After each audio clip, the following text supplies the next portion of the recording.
né, ela está rodando aí. Estamos gravando, então boa tarde de novo. Eu vou para o meu material para nós retomarmos o nosso conteúdo. Então, como eu falei para vocês, na aula passada eu falei de Platão. E eu disse para vocês que Platão divide a alma humana em três partes, ou três almas, como alguns falam. Alma racional, alma emocional e alma apetitiva. A alma emocional e a alma apetitiva estão ligadas à realidade, estão ligadas à vida do corpo. A alma racional, ela se liga ao mundo das ideias, ela permite ao ser humano chegar ao conhecimento, chegar à verdade. Para Platão, o sujeito vai ser ético e feliz quando a alma racional governar as outras duas. A alma racional tem que trazer prudência para a alma irascível, para a alma emocional, e tem que trazer moderação para a alma apetitiva. Ora, quando Platão passa a discutir o espaço público, ele conclui que o raciocínio deve ser seguido. Então, as leis têm que concretizar na cidade o ideal de justiça. O ser humano vai entender qual é o ideal de justiça se usar a alma racional. E ele deve usar a alma racional, fazer as leis, e as leis vão governar a cidade. Platão considera que nem todo ser humano é capaz de fazer leis usando a alma racional. Daí ele defende que as leis sejam feitas pelos filósofos. Bom, esse é o ponto de Platão. Daí eu quero continuar na aula de hoje, como vocês já viram aí, eu quero continuar na filosofia. É muito importante lembrar que filo mais sofia é uma composição grega, filo é amor e sofia é conhecimento. Então é o amor, é a amizade do conhecimento, pelo conhecimento. Isso é filosofia. E os primeiros filósofos gregos, eles inauguram um jeito de pensar que é usando a razão. Bom, falamos de Platão e agora eu quero falar do Aristóteles. O Aristóteles diz que os seres humanos agem movido pelo patos. Patos é uma palavra grega que pode ser traduzida por paixão. Então, os seres humanos buscam, eles agem movidos pela paixão, eles buscam satisfazer essa paixão. O que diz Aristóteles? Quando o ser humano age com excesso ou falta de paixão, essa ação é viciosa. Então, o ser humano não é ético se ele age com muita paixão ou sem paixão. Olha que interessante. A ação será virtuosa e o sujeito será feliz quando ele agir sempre de modo moderado. Ou seja, tem que haver o que Aristóteles chama de justa medida de paixão em cada uma das ações humanas. Por isso, Aristóteles é chamado do filósofo do equilíbrio, o filósofo do meio termo. Para Aristóteles, a ética é a ciência da moderação. Aristóteles diz que a justiça universal é a virtude de todas as virtudes. O que é a justiça universal? A justiça universal é o equilíbrio das paixões. Quando um sujeito age seguindo a justiça universal, ele encontra o ponto de equilíbrio em sua ação. Bom, se nós ficamos na aula passada um bom tempo em Platão, e eu me empolguei tentando mostrar para vocês a grandeza do pensamento de Platão, não tem como não se empolgar logo nesse começo desta aula, porque também o pensamento de Aristóteles é muito profundo. Ele está dizendo que o sujeito não pode ser nem sem patos, nem sem paixão. Qual que é o termo que nós usamos para uma pessoa sem patos? É o apático, é a apática. Olha, a pessoa apática, apatos, é a pessoa que não tem patos, que não tem paixão. Então, as pessoas não podem ser apáticas, porque senão elas estarão agindo em desequilíbrio. E as pessoas também não podem cair no outro extremo. Elas não podem agir de modo passional. O que é uma ação passional? É uma ação movida pelo patos. É uma ação movida pela paixão. O que Aristóteles propõe é que em cada ato da nossa vida nós encontremos o equilíbrio entre a falta de paixão e o excesso de paixão. E ele diz que nós temos uma capacidade que nos conecta a uma ideia universal de justiça. E nós somos justos do ponto de vista universal quando encontramos esse equilíbrio para cada uma de nossas ações. Então, eu tenho que ser equilibrado em cada uma dessas ações. Eu tenho que equilibrar cada uma das minhas paixões nos meus atos. E a minha capacidade, a minha virtude de equilibrar as minhas paixões chama-se, para Aristóteles, justiça universal.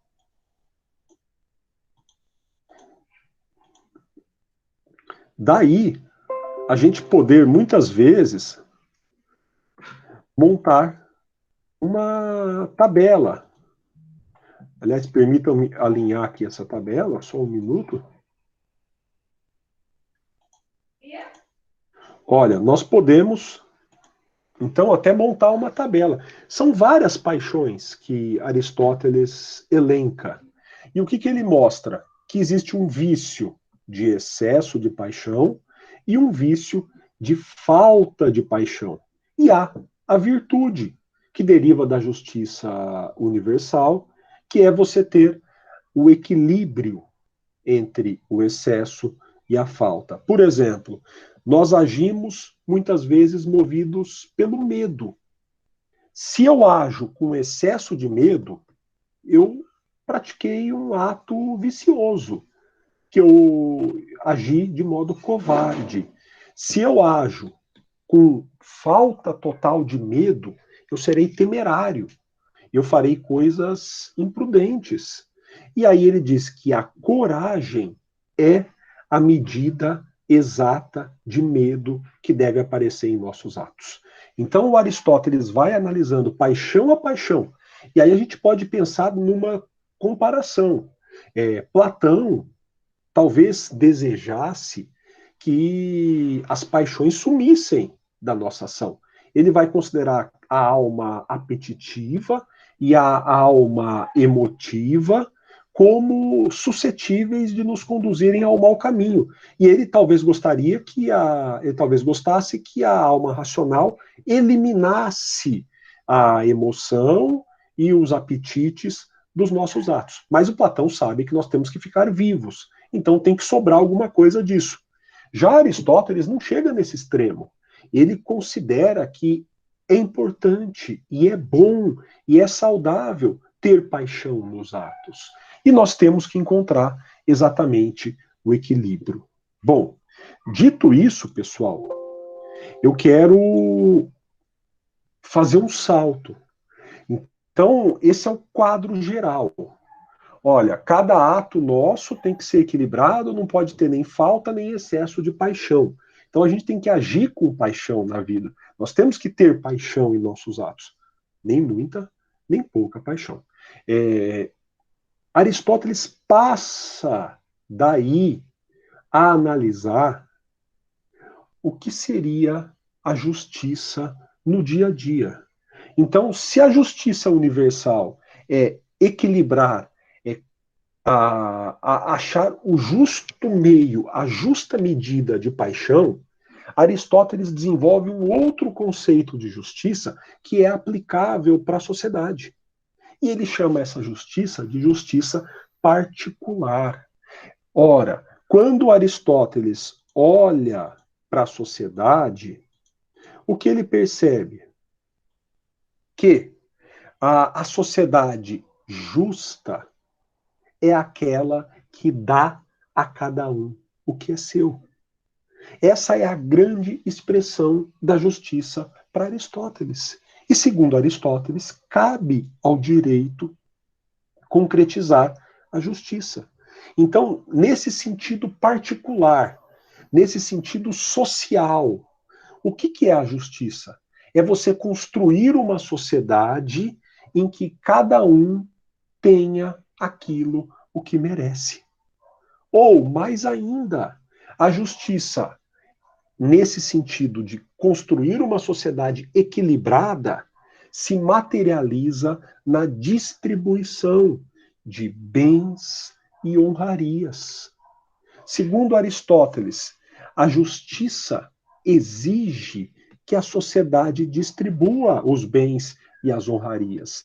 Então, os bens, as riquezas, as honrarias de uma cidade não podem ficar concentradas nas mãos de uma única pessoa, porque senão a cidade será mal distribuída, ela será desequilibrada, não haverá a justa medida de distribuição de bens, de honrarias dentro da cidade. Segundo Aristóteles, portanto, a cidade precisa definir, por meio das leis, quais os critérios que ela utilizará para distribuir bens, riquezas e honrarias. E o que vai concluir Aristóteles? A cidade será justa se cada um tiver o que é seu. E o que deve ser de cada um? Deve ser de cada um aquilo que ele faz jus, aquilo que a pessoa merece, ou aquilo de que a pessoa necessita. Para Aristóteles, uma sociedade, para se organizar de modo justo, primeiro precisa distribuir riquezas e honrarias, conforme os méritos e as necessidades de cada um. Nesse sentido, quando eu olho para uma sociedade e vejo duas crianças recém-nascidas, eu tenho que concluir que elas têm que ter rigorosamente as mesmas coisas. Porque uma criança que acabou de nascer não se diferencia em nada de outra criança que acabou de nascer. Olha, as honrarias podem ser prêmios, podem ser títulos, podem ser cargos públicos, viu, Camila? Então, uma posição de destaque, quem vai ser o professor da cidade? Quem vai ser. Lembrando que nós estamos gerindo cidades, né, naquele momento. Quem vai ser um nobre, ou quem vai ganhar um título de nobreza na cidade. Então, essa distribuição tem que seguir o mérito da pessoa. Hoje, por exemplo, Camila, quem vai ganhar uma honraria, entre aspas, de ser mestre, de ser doutor, olha, quem estudou e fez um mestrado ou fez um doutorado. Quem vai ganhar um título na sociedade brasileira e ser chamado de advogado? Quem se graduou em Direito e foi aprovado numa prova da OAB, que mede justamente o mérito da pessoa. Então, o que o Aristóteles está propondo? Eu não vou poder dar um cargo de presidente da República para uma pessoa que não tenha méritos. Eu não vou poder, por exemplo, dar bens para uma pessoa que não precisa deles. A justiça está em você distribuir na sociedade as coisas que são de todos. E o que vai ser de cada um? Olha, se as coisas são de todos, a cidade vai entregar para cada um aquilo o que deve ser seu, conforme os méritos e as necessidades. Mas o fulano tem mais do que eu. Se ele tiver mais méritos do que você, é justo. O que nunca pode acontecer? Eu ter menos do que preciso para viver com dignidade. Porque se eu tiver menos do que preciso para viver com dignidade, independentemente de qualquer outra coisa, a sociedade é injusta. E pior ainda, se uma criança nasce com menos do que precisa para viver com dignidade. Pessoal, é muito profundo o que o Aristóteles está dizendo. É genial, é fantástico. Ele está colocando o dedo na ferida, Richard. Ele está apontando para o ponto.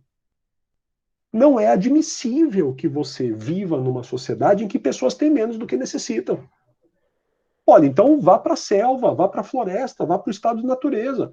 Se nós saímos do estado de natureza, nós precisamos garantir que na cidade, para a minha cidade ser justa, todos tenham o que precisam.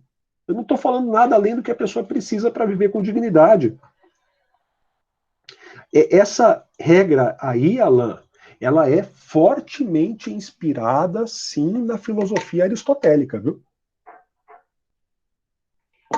Essa que é a materialização do princípio da igualdade hoje aqui no Brasil, né, e em outros lugares do mundo. Então, tratar igualmente os iguais e desigualmente os desiguais na medida da desigualdade é uma regra fortemente inspirada no dar a cada um o que é seu de Aristóteles.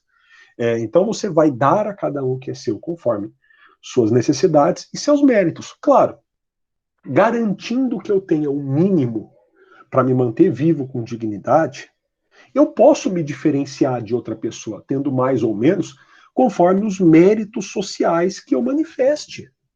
Agora, francamente, pessoal, o que é inadmissível também na nossa sociedade, além de pessoas nascerem sem ter garantida a sobrevivência, porque todos teriam que nascer com a sobrevivência garantida. Isso é inadmissível.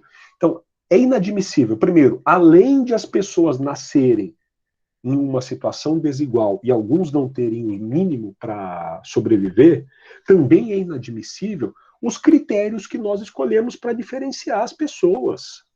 Ora, eu não posso admitir que nós tenhamos escolhido um critério para dizer que uma pessoa que aparece num filme tem méritos para ser bilionária às vezes. Eu não posso admitir que uma sociedade como a nossa tenha escolhido como critério para diferenciar as pessoas dizer que quem inventou a Amazon tem que ter uma fortuna de 200 bilhões de dólares. Ora, que critério é esse? Então eu acho justo usar os recursos naturais, usar os recursos do planeta para beneficiar essa pessoa só porque ela inventou a Amazon. E aí, Camila, você está colocando o ponto essencial. Não dá para você estabelecer os mesmos critérios se as pessoas nascem desiguais. A primeira medida da sociedade seria igualar as pessoas. Por isso, o Piketty, que é um grande economista francês, está liderando um movimento global contra a herança. E o que é contra a herança? É tirar o desnivelamento que vem da paternidade. Por que a criança vai ser responsabilizada se o pai é rico ou pobre? Ou, sobretudo, se ele é pobre? Qual é a culpa da criança porque o pai é pobre? E aí a gente vai perpetuar essa desigualdade, porque não me venham com conversa. Ou você não lê estatística nenhuma, ou você não lê nada sobre o capitalismo hoje, não me venha com conversa de dizer que o pobre fica rico, porque não fica mais. É absurdamente excepcional a mobilidade social hoje. Não se muda. A pessoa começar numa fase baixa e terminar numa categoria rica é absurdamente excepcional. E se você pensar em 200 milhões de brasileiros, quantos conseguiram esse movimento? 10? 15? Isso mostra que não é mérito do indivíduo, é um demérito da sociedade. A sociedade foi mal organizada. Ora, e quais são os critérios que nós elegemos para permitir que a pessoa acumule riqueza? O sujeito saber chutar uma bola no gol justifica que ele tenha uma fortuna de milhões? O sujeito saber se posicionar de modo passivo, de modo pacato nas redes sociais, faz com que ele ou ela mereça ter uma fortuna de milhões? Enfim, o pensamento de Aristóteles nos faz questionar e refletir sobre tudo isso. A sociedade está elegendo critérios para permitir a diferenciação das pessoas. E nós não discutimos os nossos critérios. Nós estamos permitindo que pessoas absurdamente comuns sejam consideradas excepcionais e fiquem milionárias. Nós estamos admitindo que pessoas absurdamente extraordinárias nasçam e morram na miséria. Ora, porque nós estamos escolhendo critérios equivocados. Nós não estamos escolhendo critérios de humanidade, de respeito, de amor ao próximo, para considerar uma pessoa melhor ou pior. Muitas vezes eu estou escolhendo critérios de egoísmo, de vaidade, de infantilidade, para diferenciar as pessoas. Pois bem, voltemos aqui ao problema de Aristóteles. Ele então nos coloca que, primeiro, é preciso fazer a distribuição na sociedade. Dar a cada um o que é seu. Qual é o critério? O povo tem que se reunir, o povo tem que discutir e o povo tem que criar leis definindo os critérios. O que a sociedade considera um mérito, o que a sociedade considera uma necessidade. Ora, aí a participação na formação das leis é fundamental, porque as leis vão dizer quanto cada um pode ter e a partir de que critérios ele pode ter esse tanto. Mas Aristóteles admite que, eventualmente, esse processo de distribuição pode ser falho. Ele admite que, eventualmente, esse processo de distribuição pode gerar desigualdade. Ele pode não corrigir todos os problemas ou não igualar todas as pessoas. E aí, ele fala na justiça particular de uma segunda justiça, que é a corretiva. A justiça corretiva vai corrigir os erros da distribuição. E aí, Aristóteles pensa em dois tipos de justiça corretiva. Então, qual é a ideia de Aristóteles? Primeiro, distribuir.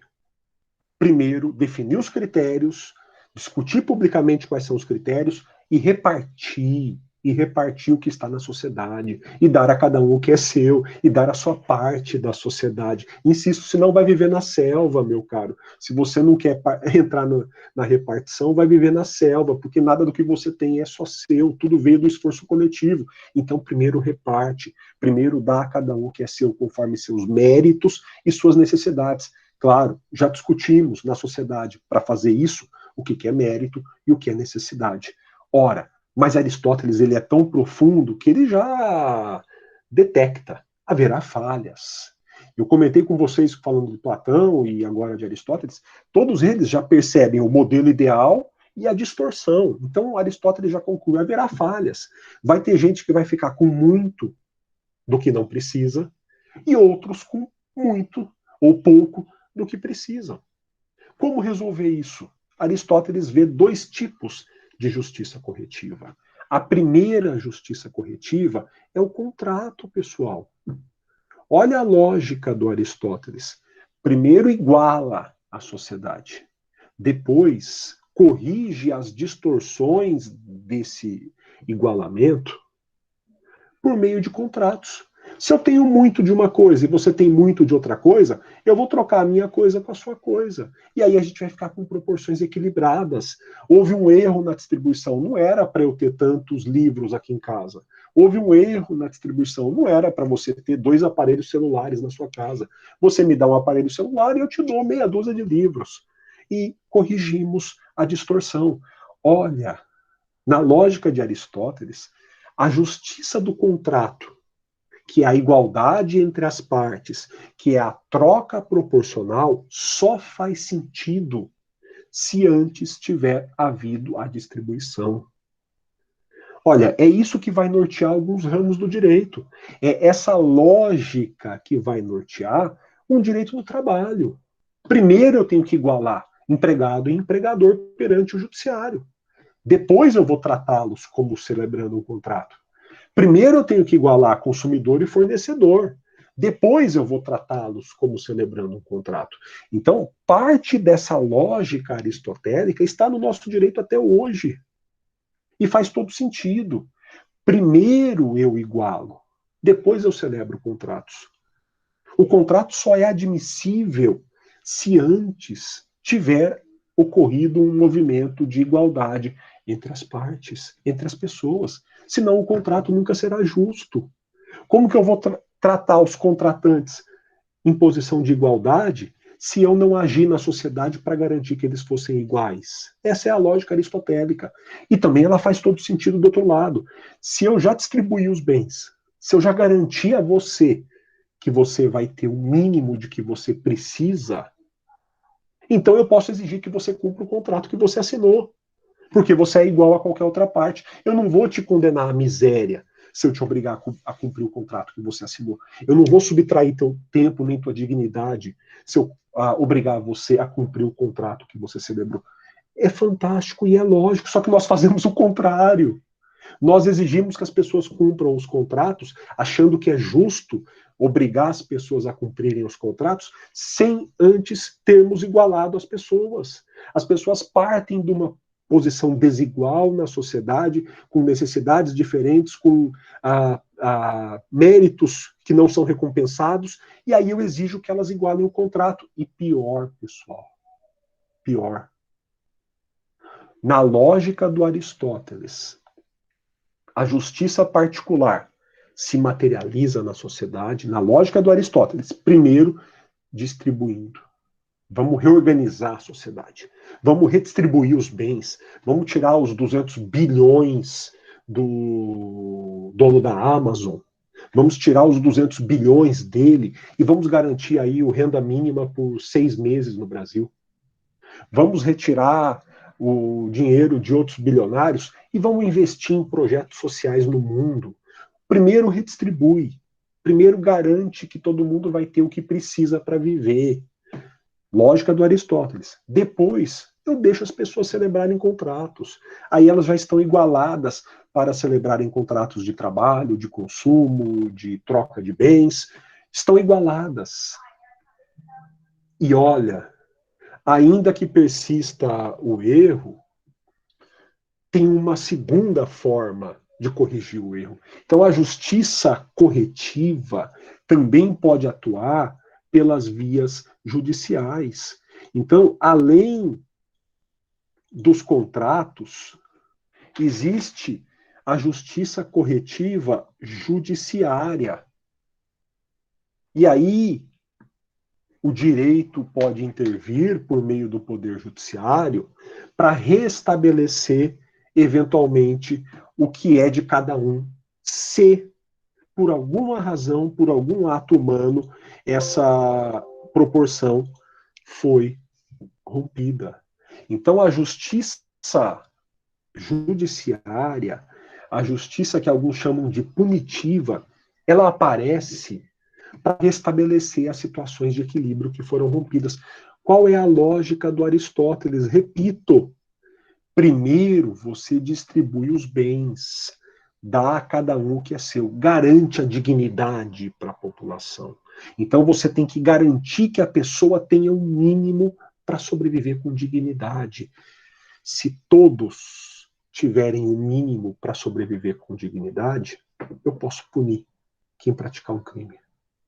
Porque eu não posso criar crimes antes de distribuir. Que eu estarei sendo duplamente injusto com quem não tem o que é seu. É fantástico, é extraordinário, Camila. Se eu apagasse Aristóteles e colocasse Marx, vocês estariam me chamando aqui de comunista, vocês estariam me chamando de radical de esquerda, né? É Aristóteles, que é e que tem problemas, porque ele é aristocrático, no fim das contas. O nome faz jus ao que ele é. É muito profundo o pensamento de Aristóteles, né? Olha, não foi, Alain, não foi. Foi o pensamento hegeliano, tá? Na maioria das vezes. Não foi o pensamento aristotélico, mesmo porque o pensamento aristotélico renasce por um viés tomista da Igreja Católica. E aí não é bem a ideia de distribuir, né? É a ideia de nascer pobre, morrer pobre e gozar dos benefícios no céu, né? A ideia é um pouquinho diferente. E o pensamento aristotélico, ele é um dos pensamentos mais mal estudados e compreendidos da história. Valeu a lógica aristotélica, valeu o organon aristotélico, quer dizer, o pensamento aristotélico é sofisticadíssimo. Aristóteles, as pessoas costumam dizer, porque a lógica aristotélica é cartesiana. É nada. Aristóteles vai defender na lógica que cada tipo de ser tem uma lógica própria e exige um tipo diferente de pensamento. Extraordinário. Eu não posso usar o mesmo pensamento para entender a matemática e para entender as ciências naturais.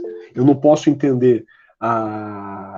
usar o mesmo pensamento para, por exemplo, olhar o ser humano e o quadrado. E, no entanto, o que ficou na história foi esse pensamento. Ô Camila, eu não vou te indicar um livro do Aristóteles, não, embora você possa ler todo o Organon, que está ligado à lógica, todos os livros dele ligados à ética, aí você vai entender a retórica, a classificação do ser que o Aristóteles faz, que é fundamental. Só que para você partir, se é essa a tua ideia, Camila, leia do Enrico Berti As Razões de Aristóteles. É um livrinho, pequenininho, sim, umas 100 páginas, mas é um grande livro. Se eu tivesse aqui na minha cabeça, eu procuraria, eu acredito que não está aqui no escritório, está lá na minha sala, mas eu mostraria para vocês. Aliás, eu vou fazer de conta que eu não sei onde está um livro meu, né? Porque eu tenho todos os livros cadastrados numa tabela do Excel e eu sei exatamente onde que ele está na prateleira, né? De qualquer modo, pega esse, tá? Do Enrico Berti, As Razões do Aristóteles. Só para começar na coisa, né? Então, assim, extraordinário, é de perder o fôlego. O tipo de problematização a que ele chega e a que nós podemos chegar a partir do pensamento dele. Então, a justiça começa com a distribuição. Eu não posso impor o direito penal antes de ter distribuído. Se as pessoas estão nascendo em condição desigual, eu cometi uma injustiça, porque eu não corrigi isso. Esse é o pensamento aristotélico. Se duas pessoas nasceram em uma posição desigual, e uma tem mais e a outra tem menos, ainda que tenham as mesmas necessidades, eu pratiquei uma injustiça. E eu não posso depois permitir que aquela criança cresça e pratique um crime e vir puni-la. Porque eu estou punindo duas vezes. Primeiro, eu puni a criança ao permitir que ela crescesse na indignidade, ao permitir que ela crescesse sem a vida garantida, e depois, quando ela praticou uma conduta que gerou um desequilíbrio, eu puni de novo. Então eu estou punindo duas vezes. Para que eu possa punir a segunda vez, para que eu possa usar o direito penal, para que eu possa ter uma lógica punitivista que o Aristóteles não descarta. Ele não está vivendo num mundo utópico, ele está vivendo na realidade, ele sabe que as pessoas vão praticar crimes. Só que quem ele quer punir? Quem teve o que era seu e mesmo assim praticou uma conduta criminosa. Então, se eu tive tudo o que eu precisava para viver, se eu tive a minha existência garantida em termos de dignidade, se eu tive os meus méritos recompensados, se a sociedade foi justa comigo o tempo inteiro, e ainda assim eu pratiquei um crime, eu tenho que ser punido. Eu tenho que ser severamente punido. Porque eu tive tudo o que eu precisava. E nada fora de mim justifica a conduta que eu tive. Ora, isso é Aristóteles. Só que não é o que nós fazemos. Nós, primeiro, jogamos as pessoas para os contratos. Vai resolver tua vida no contrato. Vai celebrar contrato para tentar ficar rico. Você não tem nada garantido. Vá sempre celebrar contratos. Tente conseguir alguma coisa celebrando contratos. Então, primeiro, nós arremessamos todo mundo para o contrato, que deveria estar vindo depois da distribuição. E ainda, punimos criminalmente os desiguais com a mesma medida. É um absurdo. Exatamente, Camila. E para piorar, né, no caso brasileiro, a tolerância é enorme com alguns. O cara é filho do presidente. A tolerância é enorme. Ora, quando é outro que não é filho de ninguém, a intolerância é total. Quem praticou o pior crime? Não sei, não sei. Mas, enfim, é alucinante falar de Aristóteles. Alucinante. Claro, o Aristóteles vai considerar que as leis devem estabelecer o critério de distribuição. Então, a sociedade tem que se reunir, tem que criar leis, e as leis devem definir o que é justo para a sociedade. O que é justo? Dar a cada um o que é seu. Tá, conforme o quê? Méritos e necessidades. Então, a lei tem que dizer quais méritos, quais necessidades vão ser retribuídas com bens, com cargos, com honrarias, e a lei também tem que dizer como ela vai punir quem teve tudo e ainda assim praticou um crime. Só que Aristóteles considera que a lei é a regra geral. Ela é feita pensando em todos. E o caso particular vai exigir uma adaptação da lei. Então, aquela regra geral, segundo Aristóteles, se aplicada automaticamente, pode gerar também injustiças. Vamos imaginar, a regra geral é cada um tem que ter 3 lápis. Por alguma razão, eu fabrico lápis em casa. Eu tenho 100 lápis comigo. O juiz, ao ficar sabendo disso, tem que usar uma capacidade que ele tem, que se chama equidade, segundo Aristóteles, e adaptar a regra geral para o caso concreto. Peraí, aquele lá usa mais lápis, porque ele escreve. Então ele tem que ter 6. E os 3 que seriam seus, como você já tem, vão para ele. Então o juiz tem que adaptar caso a caso a regra geral ao concreto, para evitar o que foi. Eu engasguei aqui porque eu li a observação da Francisca, né? Desculpe. Então o juiz tem que usar a equidade para adaptar a regra geral ao real. Eu engasguei aqui, viu? Desculpe. Mas o que eu dizia, então, é que a figura do Aristóteles é monumental, é extraordinária. Faltam adjetivos para mim, né? Para louvar. E eu tenho esse mal, aliás, né?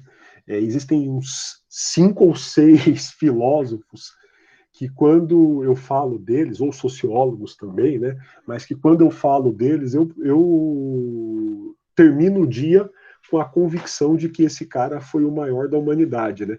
Só que de repente eu falo do próximo no dia seguinte e a minha convicção muda, né? E eu passo a achar que o outro. Na aula passada eu fui dormir achando que o Platão foi o maior filósofo da humanidade, né? Eu estava empolgadíssimo aqui depois de ter conversado com vocês. E hoje eu vou dormir voltando a achar que Aristóteles foi o maior de todos, né? E daqui a pouco, se a gente falar de Hegel, Kant, Marx, de correntes diferentes, eu vou mudar a minha opinião. Eu sou muito volúvel nesse sentido.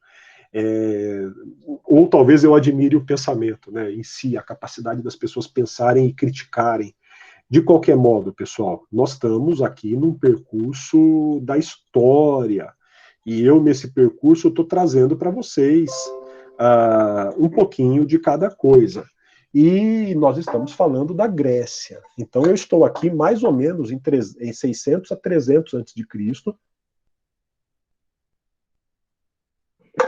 um pouquinho menos, e surgem, além de Platão, Aristóteles, várias ideias jurídicas. E o mundo grego é marcado pela ideia fundamental da desigualdade de um lado e pela ideia fundamental da igualdade de outro. É um mundo que convive com a desigualdade e a igualdade simultaneamente. Qual é a desigualdade que o grego aceita? Qual é a desigualdade que o Platão aceita? Que o Aristóteles aceita? É a desigualdade entre o grego, o cara da cidade, o homem da cidade, sobretudo, às vezes a mulher da cidade. Então, esses são desiguais em relação ao estrangeiro. O estrangeiro é inferior em relação ao grego. Então, isso é normal. Nem Aristóteles, nem Platão, fundamentalmente, vão questionar isso. Eles olham com naturalidade. A humanidade não é uma. Existem os gregos. No máximo, eles vão admitir que o ateniense e o espartano são equivalentes, mas ainda assim, se o ateniense ganhar uma guerra do espartano, não tem nenhum problema em escravizar o espartano. Então, o grego consegue conviver com esse baita arsenal filosófico de um lado e a escravidão do outro lado. Parece a Constituição Brasileira de 1824. A Constituição Brasileira de 1824 proclamou a Declaração dos Direitos Humanos do Brasil e manteve a escravidão. Ora, no mundo grego eu tenho distorções assim. Então, o grego chama o estrangeiro de bárbaro. O estrangeiro para o grego, também para o romano, é o bárbaro. É aquele que está fora das fronteiras. E o bárbaro pode ser escravizado, porque ele é sub-humano. Para o grego, se o indivíduo não conseguiu organizar uma cidade e viver dentro da polis politicamente, ele é sub-humano. Ele só vai se tornar humano se ele viver na cidade. Olha, depois a gente pode refletir sobre isso. É sensacional. Eu vou me empolgando aqui, né? Desculpem, mas na visão grega, se você não participa dos destinos da tua comunidade política, você é sub-humano. Você não completou tua humanidade. Por quê? Porque para o grego, olha que coisa impressionante, a economia, oikos mais nomos, é um assunto doméstico. Oikos é casa. A economia é a produção e o consumo. Produção e consumo se resolvem em casa. Dentro de casa você produz, dentro de casa você consome. Dentro de casa você faz teu artesanato, dentro de casa você consome. Olha, dentro de casa você trabalha, dentro de casa você não é humano, você é sub-humano. Quando que você se torna humano? Você só se torna humano se você sai da oikos, se você sai da economia e se você entra no mundo. O mundo começa fora da economia para o grego. Por isso que o grego escraviza quem não é humano. Porque quem não é humano não precisa sair da economia. Quem não é humano vai ficar trabalhando o resto da vida. Olha, nessa concepção grega, você só se torna humano quando você participa da polis. Então você entra na política. Quando você adentra na política, você saiu do nível do aprisionamento econômico, da subhumanidade econômica, e você se tornou humano. Portanto, quando um ateniense, quando um espartano que estão na polis olham para o estrangeiro que não construiu a polis, que não toma decisões políticas, que não toma decisões coletivas, ele olha para o estrangeiro e fala, ele é sub-humano, ele pode ser escravizado, ele vive no reino da economia, ele não é igual a nós, ele é desigual. Portanto, se Igor, se o grego aparecer, só que tem um efeito colateral, viu? Igor, a Francisca, Camila, se um grego aparecesse aqui hoje com essa cabeça, ele ia olhar para nós e iria dizer: vocês são todos sub-humanos, porque vocês não conseguem sair da economia. Porque qual é o problema para a gente? Quando a gente sai de casa, o que continua? A economia. Tudo bem, eu estou aqui em home office, eu estou achando o máximo a economia voltar para dentro de casa. E aí eu vou sair de casa para viver. Olha, o grego ia olhar para a gente e falar: você sai de casa para fazer o que? Para trabalhar. Ah, tudo bem, vocês estão estudando agora, mas eu saí de casa para trabalhar, para dar aula para vocês. Ainda que para mim isso seja uma coisa diferente, talvez, do que no mundo grego. Mas, a rigor, o grego olharia para a gente e falaria: olha, vocês destruíram o espaço público. Vocês permitiram que a economia invadisse a esfera pública. Bom, aí, pessoal, eu já estou falando como Habermas, viu? E aí já é um discurso do Habermas, que a economia colonizou o resto da vida. Para o grego isso é um desastre, por conta desse pensamento que eu trouxe para vocês. Então, se um grego aparecesse aqui hoje, ele olharia para todos nós e falaria: que desastre! Vocês todos se subhumanizaram. vocês todos estão o tempo inteiro em casa e fora de casa tomados pela economia. Nenhum, Igor, nenhum. Nenhum controle sobre isso. A economia colonizou o mundo inteiro. Quer dizer, temos, né? Mas esse controle tem que ser fruto de uma ação coletiva e política. Só a verdadeira ação política que pode nos redimir disso. Só uma intervenção que redistribua os bens e limite a economia não pode tomar o tempo inteiro da nossa vida. Eu não posso passar o tempo inteiro da minha vida consumindo ou produzindo. Porque quando você está no celular, quando você está numa rede social, você está consumindo e produzindo ao mesmo tempo. Você está trabalhando de graça para o Facebook, você está trabalhando de graça para o Instagram, que é do Facebook, você está trabalhando de graça para o Google. Quando você está navegando, você está trabalhando de graça para essas empresas de tecnologia. Ora, e aí nós estamos o tempo inteiro na economia. Mas, enfim, desculpem, a reflexão foi longe, mas o grego convivia com essa desigualdade, e é esse meu ponto. Para o grego, era natural haver essa desigualdade. E, ao mesmo tempo em que ele convivia com essa desigualdade, o grego, sobretudo o ateniense, cria uma noção de igualdade entre os cidadãos que é fundamental. Eles criam uma noção de que todos que são cidadãos são iguais. O problema é o que eu falei, todos que são cidadãos. Mas se você é cidadão, você tem o mesmo peso que qualquer outro cidadão nas decisões da cidade. Sobretudo pensando no modelo ateniense agora, tá, pessoal? Restringindo o modelo grego a Atenas. Em Atenas, se você consegue sair do reino da economia, se você atinge um certo patamar de riqueza e se torna cidadão, você será igual a qualquer outro cidadão de Atenas. E o teu voto terá o mesmo peso e a tua palavra numa discussão terá o mesmo peso. Os cidadãos podem ser proprietários e os cidadãos podem celebrar contratos. Então, pessoal, ao mesmo tempo, o grego admite essa desigualdade entre o grego e o bárbaro, mas, quando ele olha entre gregos, ele cria essa noção fundamental que vai marcar o nosso Estado pós-Revolução Francesa, da igualdade entre todos os seres humanos que são cidadãos. Então, para o grego, se você atingiu a condição de cidadão, você é igual a qualquer outro cidadão. O problema, como eu mencionei na aula passada, é que nem todo mundo atingia essa condição de cidadão. Então, essas ideias, elas convivem no mundo grego. Elas convivem e influenciam muito no pensamento e no direito daquele momento. Então, eu apresentei para vocês algumas ideias. Olha, eu falei de Platão, que a lei tem que seguir a ideia de justiça.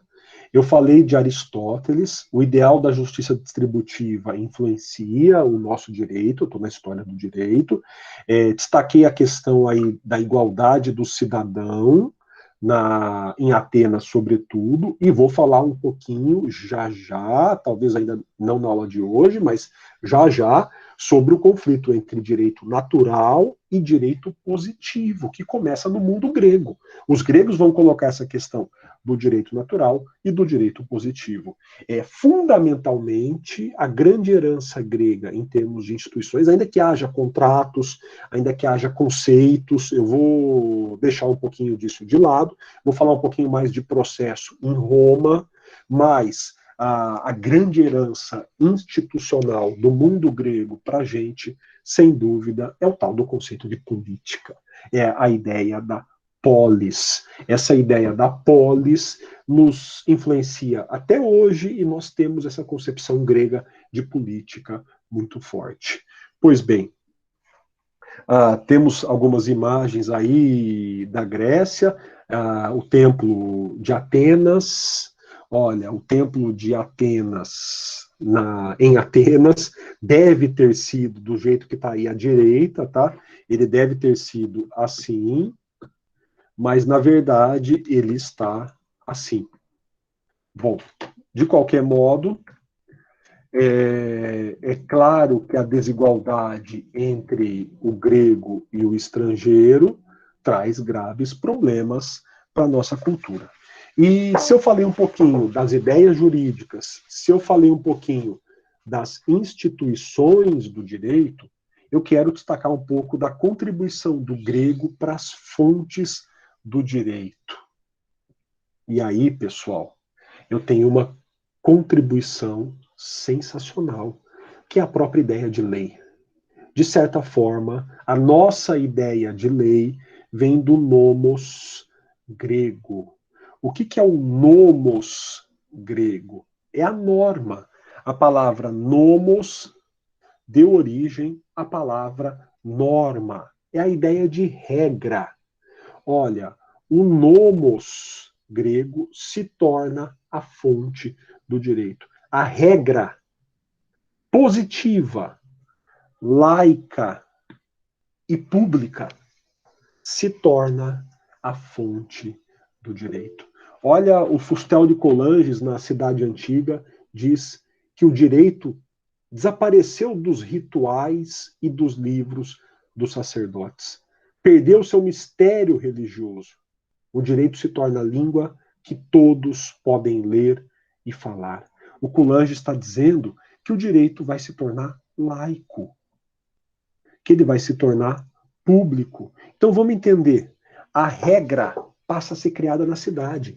O grego vai para a polis, o grego discute na polis, então ele vai discutir, sobretudo na democracia ateniense, como será a regra, e aí ele decide e cria a regra. Deixa eu ver aqui o Igor. Sim, com certeza, Igor.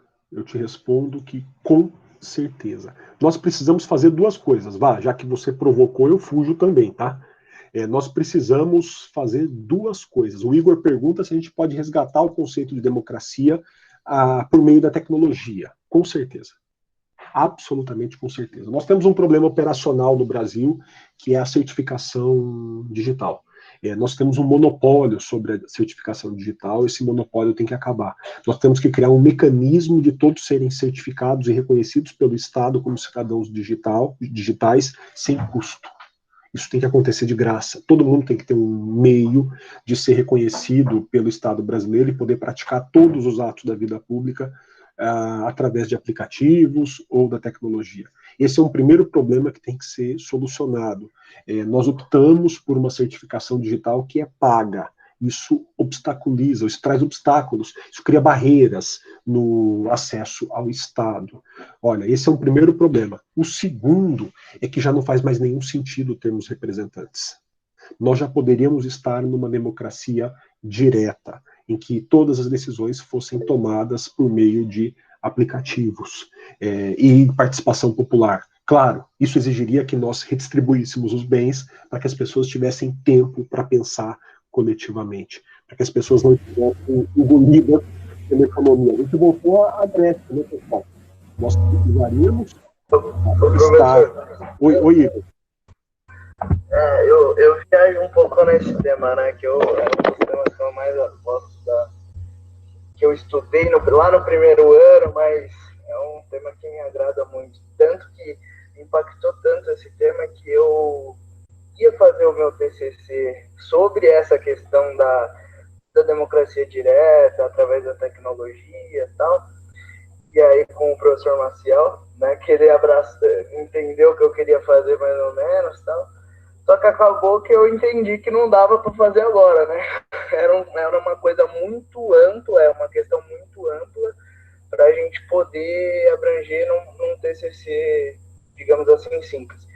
Tanto que eu estou fazendo ele agora através dessa questão do direito nas escolas, porque eu acho que essa questão o passo para a gente chegar na democracia direta através da tecnologia é fazer as pessoas entenderem o que é, primeiro, como funciona os poderes, como funciona o judiciário, questões básicas de direito, né? Você vê aí nas redes sociais, pessoas não sabem nem o que é Senado, que é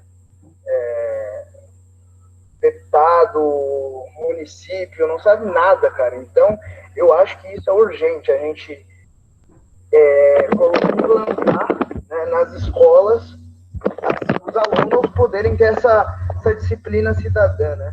Para depois a gente caminhar para esse passo de fazer uma coisa representativa, não por esse pessoal que está aí sacaneando com todo mundo, mas sim uma coisa direta, né? A gente mesmo chegar no nosso celular, num aplicativo bem elaborado, leis, tal lei que alguém projetou. Tudo bem que teria que ter uma formulação aí muito significativa da nossa estrutura política, né? Mas eu acho que é uma coisa que dá para fazer, né? E voltando ao assunto que a gente estava falando, é interessante, né? Porque eu fico imaginando, converso com alguns amigos e a gente pensa, cara, que antigamente Aristóteles e os outros pensadores pensavam tanto em como governar, aristocracia, capitalismo, Karl Marx mesmo, socialismo, né? E hoje a gente não sai da mesmice, cara, a gente não consegue sair tudo bem que pode ter alguém que já publicou artigos aí que eu não tenho conhecimento, mas pelo que eu vejo, assim, um mundo tão tecnológico, a gente não vê as pessoas pensando também de como a gente pode melhorar a vida das pessoas, né? Eu acho que pelo menos essa democracia direta seria uma questão muito interessante para a gente para um passo de sair dessa questão mais econômica e pensar mais na sociedade, né? Perfeito, Igor. As tuas considerações. Primeiro que tem muita gente, sim, pensando, problematizando. O próprio Piketty, que eu falei, está trazendo muitos questionamentos para a sociedade contemporânea, propondo novos jeitos de se viver. O outro problema é que Aristóteles e Platão podiam pensar daquela forma como pensavam, porque eles estavam vivendo às custas de escravos, né? Então, havia uma parte da sociedade grega trabalhando para que os filósofos tivessem tempo ocioso e pensassem. O que também não é um problema para a gente, porque você está falando de tecnologia. Nós temos só que colocar a tecnologia a serviço da humanidade. E aí, se me permite, sem fugir do nosso tema, mas estando no nosso tema, o que você está falando está em plena convergência com a perspectiva grega. Primeiro, qual é a perspectiva da filosofia que está sendo criada por Sócrates, seguida por Platão, desenvolvida por Platão, seguida e desenvolvida por Aristóteles? De que a base da boa ação é o conhecimento. Primeiro você precisa conhecer, primeiro você precisa refletir, entender, usar a razão, e depois que você conhece, você toma a decisão correta e age da forma correta. Olha, nesse sentido, e aí indo diretamente no que você colocou, o que seria um mundo para o grego, né? Ele é um mundo em que todos conhecem as leis. E aí é em convergência com o teu projeto da escola, meu caro. Olha, qual é a base, o ponto de partida para que o indivíduo possa se tornar humano e participar da vida pública? Ele tem que conhecer as leis do seu país, ele tem que conhecer as leis da sociedade. Só quem conhece as leis da sociedade pode, então, participar da vida e tomar as decisões corretas. Bom, nesse sentido, então, os gregos sabiam decor todas as leis da sociedade. Porque também não eram muitas. E olha que coisa maravilhosa. Nunca surgiu uma linguagem diferente na lei e no povo. Porque você não tem diferença. Olha, por que nós temos uma linguagem na lei e outra linguagem na boca do povo? Porque não é o povo que está fazendo a lei, porque o povo não está assenhoreado da lei.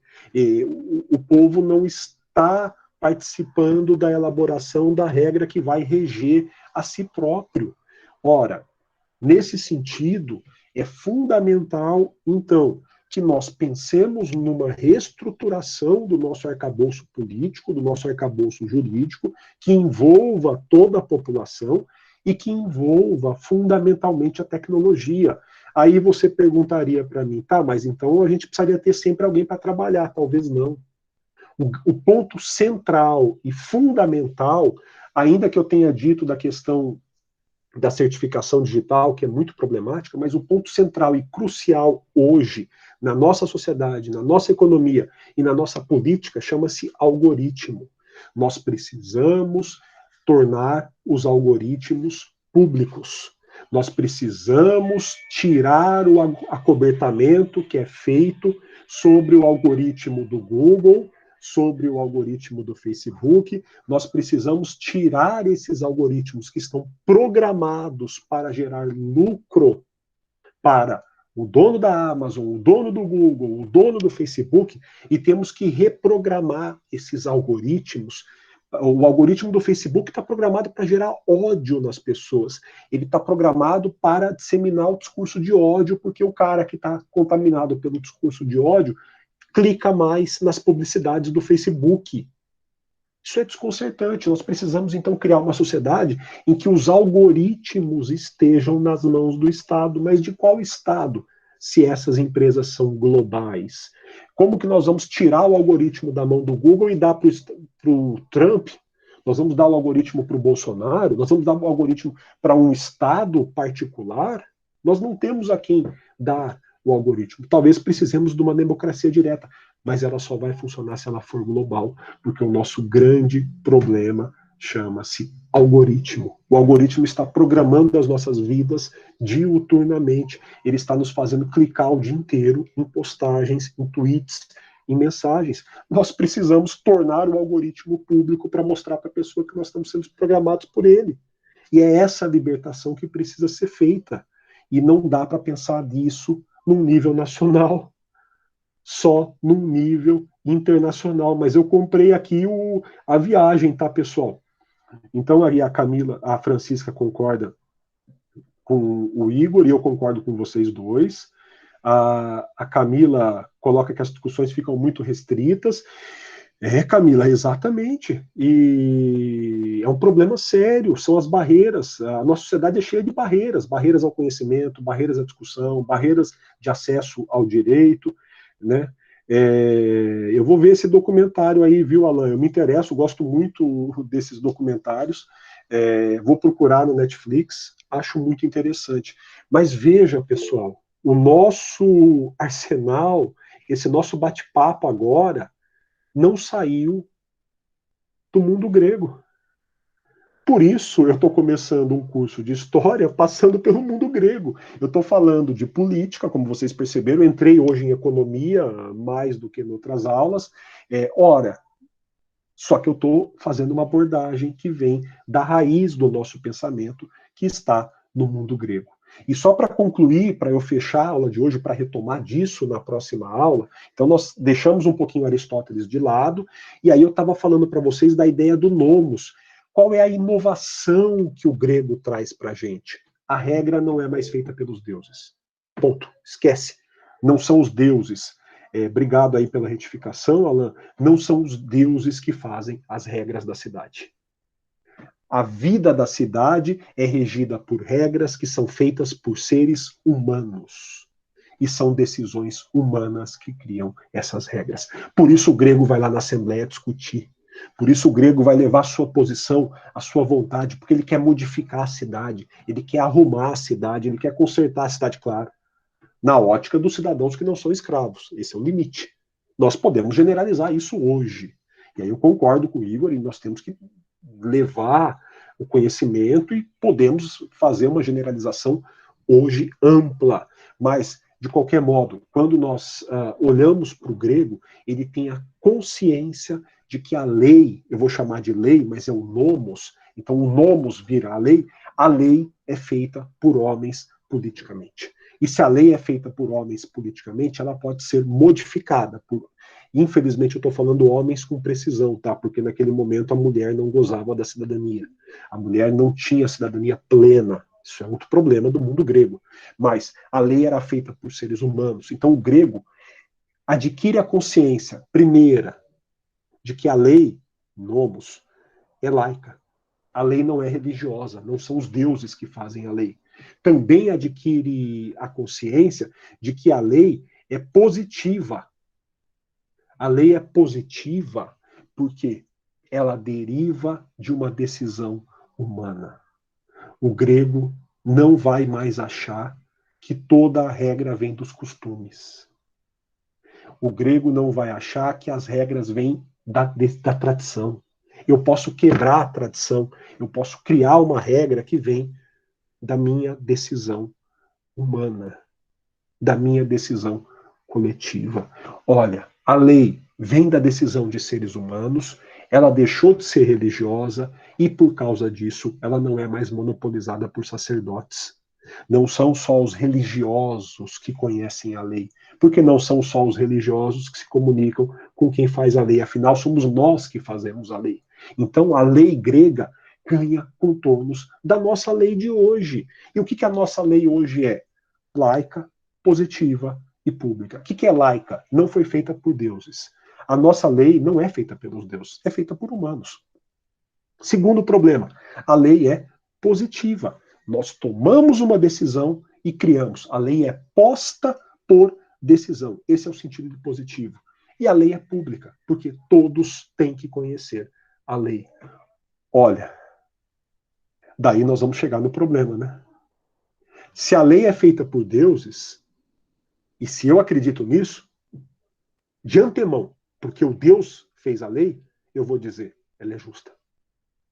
Agora, se eu digo para vocês que a lei foi feita por humanos, você vai me perguntar, quem garante que ela é justa? Porque ao contrário dos deuses, os humanos erram.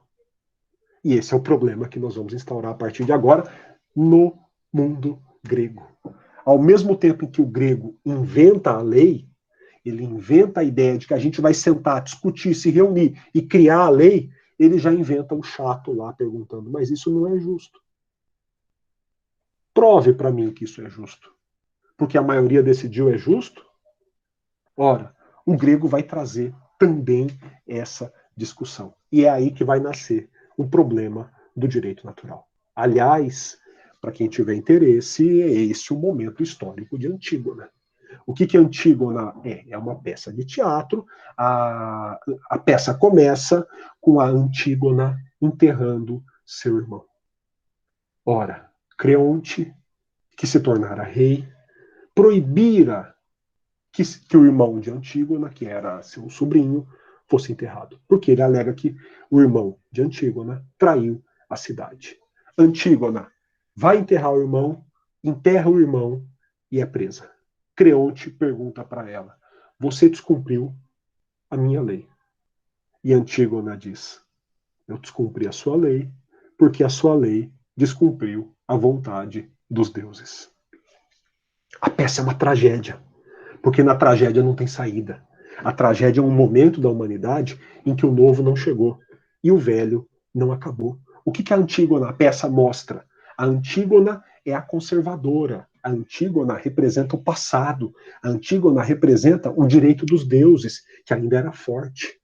O que o Creonte representa? O Creonte representa o direito dos homens, que ainda não se fortalecera. A Grécia supera isso. Creonte ganha. Só que Creonte deixa de ser injusto, porque ele vai se perguntar se ele está sendo justo ou injusto. Creonte ainda é injusto, porque ele está no momento da transição. A tragédia é esse momento em que o antigo persiste, mas já não é mais forte.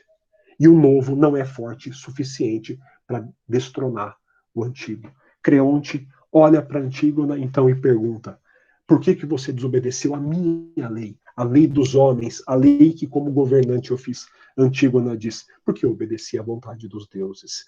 E desse embate nós vamos ter um fim trágico que você deve conhecer lendo a peça, né? Mas é um momento histórico de Antígona. Claro, eu já estou dando um passo adiante. Os gregos vão superar esse momento e quem vai ganhar a briga é Creonte. E convenhamos, 1000 vezes Creonte do que Antígona. Ainda que naquele momento Creonte tenha errado. Ainda que naquele momento ele tenha sido injusto, eu prefiro muito mais homens que fazem leis e cometem erros do que ficar preso para sempre à lei dos deuses. Pessoal, eu vou parar. Depois eu vou voltar a essa discussão, porque aí eu vou querer entrar no debate do direito positivo e do direito natural. E é esse o momento em que surge esse debate. se os homens, os seres humanos estão fazendo as leis, qual o critério que nós vamos usar que não sejam os deuses para avaliar a justiça de uma lei? Alguém vai dar a ideia. Vamos observar as regras da natureza. A natureza é justa. E nós seremos justos se seguirmos a natureza. E por que a natureza é justa? Porque ela é equilibrada. Tudo bem? Olha, mas esse é o problema da nossa próxima aula, então. Tá? Eu vou suspender a gravação,